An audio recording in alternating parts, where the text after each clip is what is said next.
Виноградную косточку, теплую землю зарою, и лозу поцелую, и спелые грозди сорву, и друзей созову, на любовь свое сердце настрою.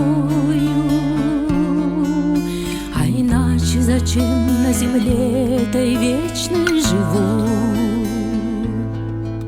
Собирайтесь, гости мои, на мое угощение.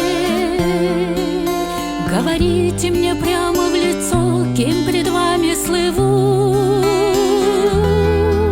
Царь Небесный пошлет мне прощение за прегрешения. А иначе зачем на земле этой вечной живу?